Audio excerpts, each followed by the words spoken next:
We're performing a set carpet cleaning, low moisture. This is a white carpet, obviously.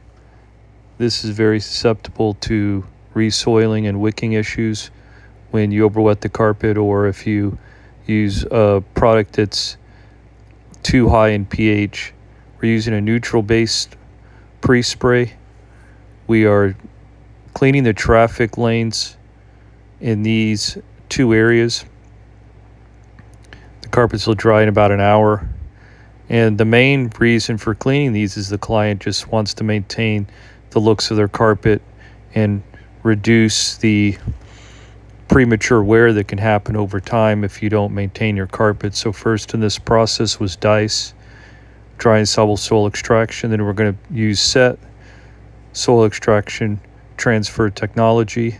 And this is a ULM approach, ultra low moisture. So stay tuned for the rest and enjoy.